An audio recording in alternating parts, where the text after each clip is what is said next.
It's David Bowie. It is David Bowie. Yeah, big one.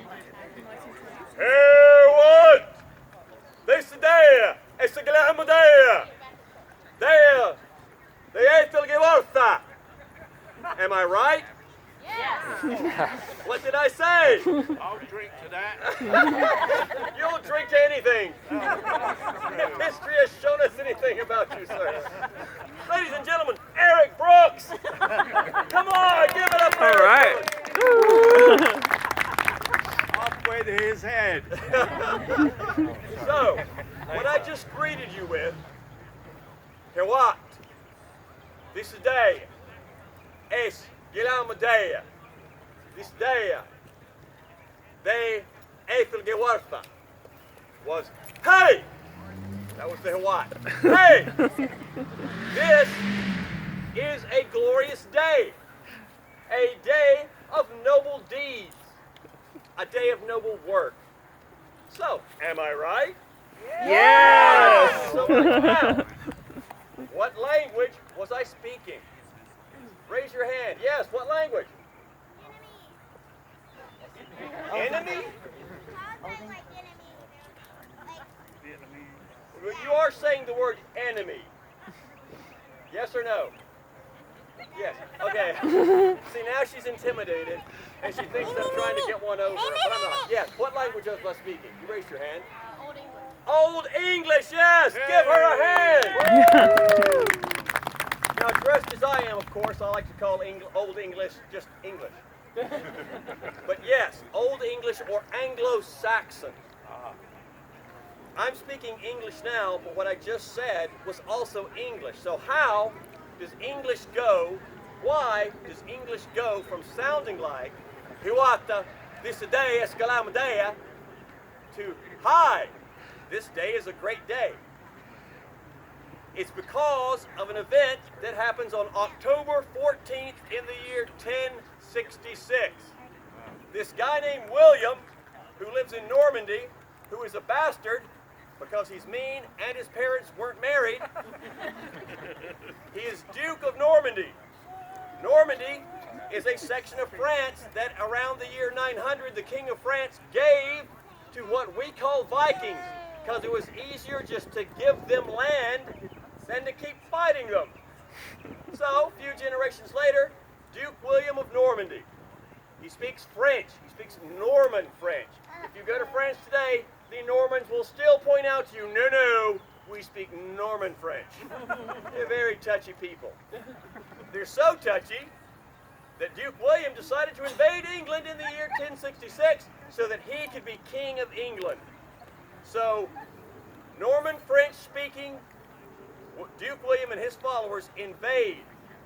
The Anglo-Saxons, who speak Old English or Anglo-Saxon, oppose them. And sadly, it hurts my heart more than you will ever know to say this, King Harold, the last Anglo-Scandinavian Saxon king, dies in battle at the hands of Duke William. Ooh. Yes, ooh, indeed. Everyone give me a I'm still upset about it. It's been 1,000 years. So, the ruling class of England is dispossessed, and Norman French is laid on top of the common English people. There are more commoners, though, than ruling elite. So what happens is, English starts to change. It starts to be influenced by Norman French. Norman French is also influenced by Latin. So the reason that English has so many Latin words and vocabulary things in it now is because of the Norman French coming in. And those two languages sort of percolate together, but English eventually dominates, but it changes. So, in the year 1066, English sounds like Fullbod lice bjornes lärde, hig shall de hadra, piorta de kenre, mood shall de mor, though our mittan lithla. Changes from sounding like that. Let's fast forward 300 years to the time of Geoffrey Chaucer. Now English sounds like this. When that April, with his sure suta, the drought of March had passed to the ruta, and bathed every vein in switch liqueur of which virtue engendered is the fluor, When Zephyrus Ecce with his sweaty breath inspired hath in every holt and hath the tender crops, and the young son hath na ram his half course run, and small a fool is meikle melodia, the sleeping all the night with open ear, so pricketh him nature and hear courages, then long in folk to go on pilgrimages. Anyone recognize that? Yes, thank you. Modesty. Who recognizes that? What is that? Canterbury Tales. Canterbury Tales, the opening lines of the Canterbury Tales in Middle English. Now, probably some of that was still hard to follow, right? But did you recognize some words? Like when that April, with his shari suta, shower sweet, had pierced to the root, the drought of March, the drought of March. So it's starting to become recognizable. Some of the words are still different, but the way the sentences are structured is the same. So we're seeing English start to progress, and it keeps the Germanic part of the English keeps asserting itself, because English is a Germanic language. The Angles and the Saxons, Anglo-Saxon, are Germanic tribes. So that Germanic language still keeps pulling that Norman French down into the gutter with it. And finally, we arrive at modern English around the 1580s, 1590s. And we have this guy named William Shakespeare, who is giving English its best sound that it's ever had, with things like, "Oh, for a muse of fire that would ascend the brightest heaven of invention, a kingdom for a stage, and monarchs to behold the swelling scene." Now, that's kind of heightened language, but you understood it. There was, no words in there that weren't recognizable. The sentence patterns are the same, so that is what English does. It goes from that very Germanic sounding to how it sounds now. And it's because of that battle on October 14th in the year 1066. People like to say all the time, it's a day that changed history. There is rarely a day that actually changes the course of human events. But October 14th, 1066 is one of those days, because the entire ruling class of England is wiped out. They are gone.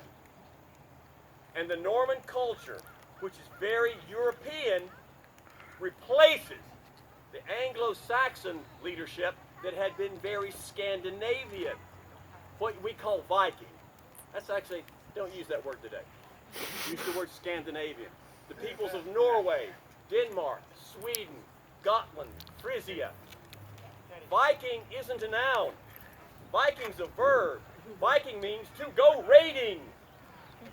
So when you say Vikings, well, that's anyone that decides to raid.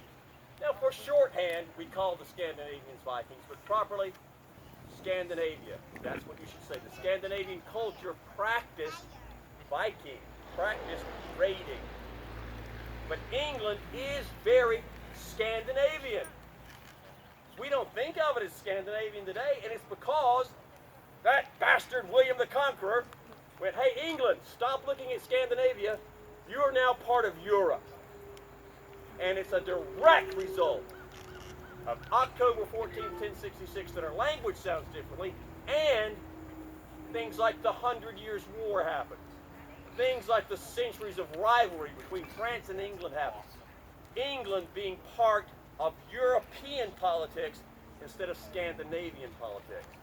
So, on October 14th, it did change the European world.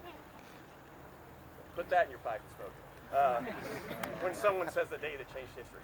So, that's sort of the course of the events. That's what we're focusing on today with our living history. We're going to be doing a program at 2 about the actual arms and weapons in the battle itself. And then at 4, we're going to visit our friend Shakespeare. We're going to look at the plays Macbeth, Henry V, and Henry VI Part 1, and take the characters Joan of Arc, Macbeth, and Captain Fluellen, the Welshman, Yeah, I know you're not Welsh, but you're from the British Isles. That'd be right. Yes.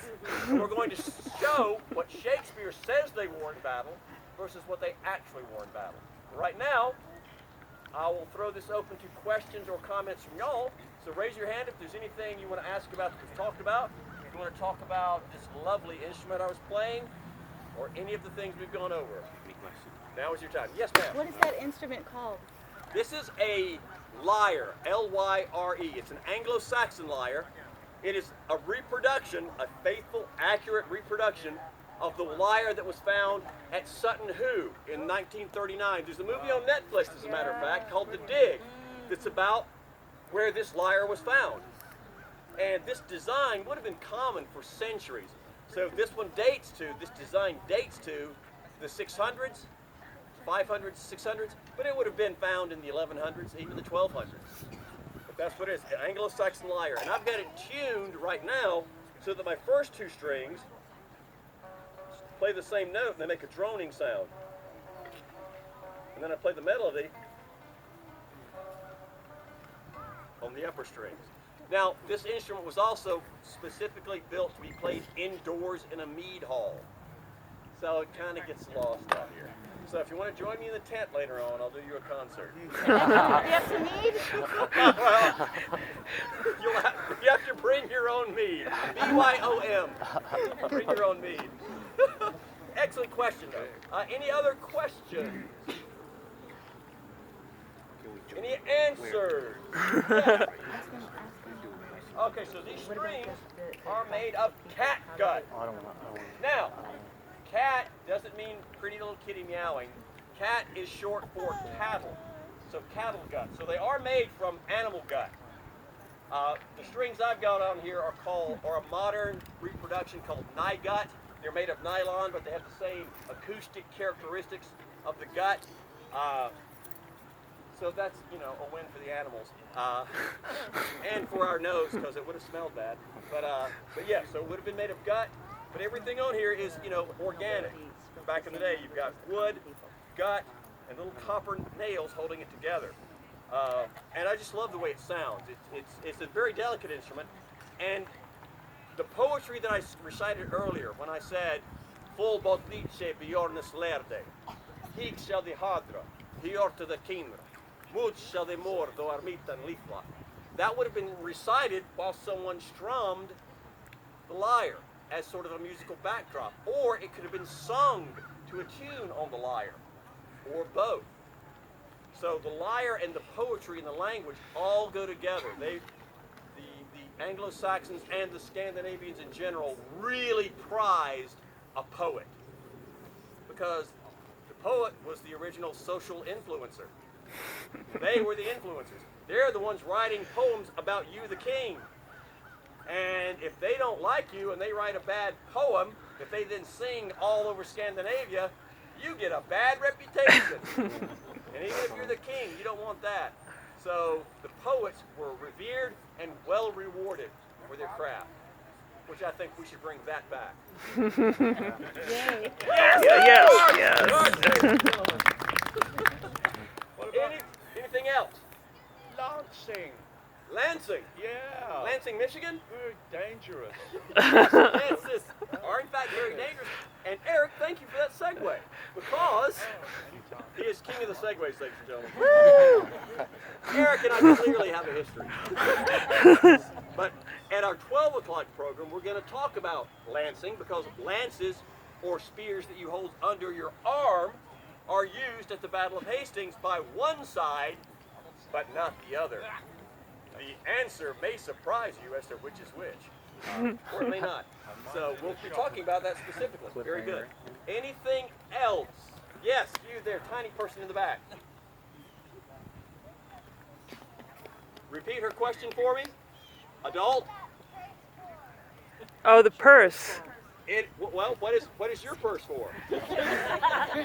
For holding stuff? That's what mine is for. Holding stuff. And as a matter of fact, you see that my purse is hanging from two loops from my belt. Have you ever heard the term cut purse? Yes. That means someone who's stolen your purse? Well, it comes from cutting the loops and grabbing the purse. So a cut purse is someone with a tiny little knife. They stick it behind, cut the loops, and run. Now, just because I have this knife does not mean necessarily I'm a cut purse. It's just a utility knife. I use it for other things. But yeah, that's what my purse is for. Just like you carry stuff in a bag, I carry stuff in a bag. Very good question. Anything else? Yes. What is that thing right here? What is this thing right here? This! Yeah, you should go ooh. This is what gives the Saxon people their name. This is a type of knife that in the language of the Saxons is called a sax or sax. Sax means knife. Sax, son. What might that mean? Sax, son. Son! What? Huh? Son! What? Knife. No, sax means knife, and sax, son. Means knife son. Whoa, whoa, whoa, whoa! What did someone say? Child of the knife. Child of the knife or son of the knife. Yes, Saxon means son of the knife. The Saxon people were called son of the knife. That's a pretty badass name for your tribe. And it's because they were a very, Saxon. a very fierce fighting tribe. So fierce they eventually conquer England, and now we call it Saxon. So, shout out to the Saxons.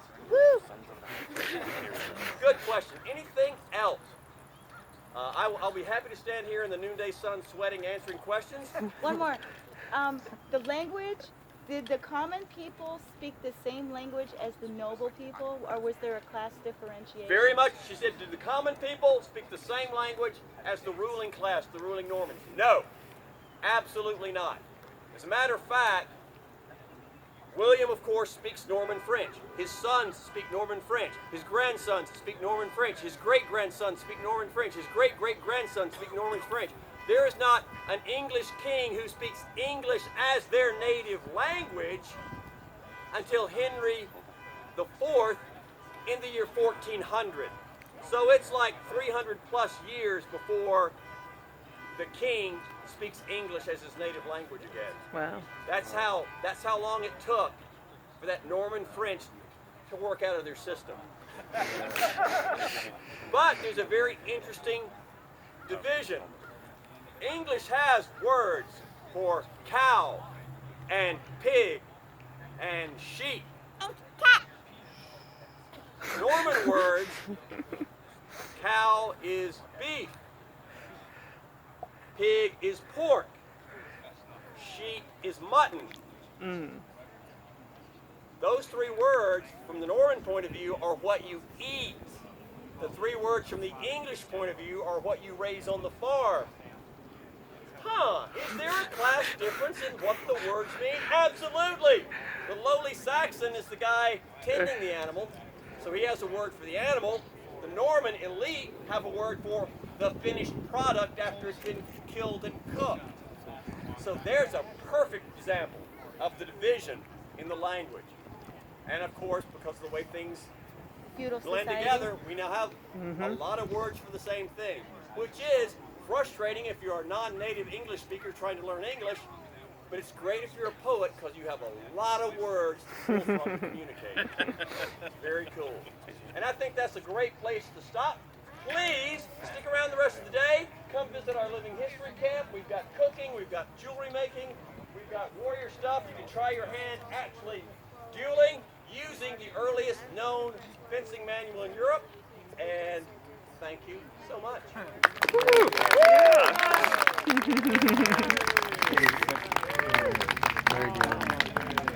What are the what? I couldn't resist pulling in. It's the reflexes.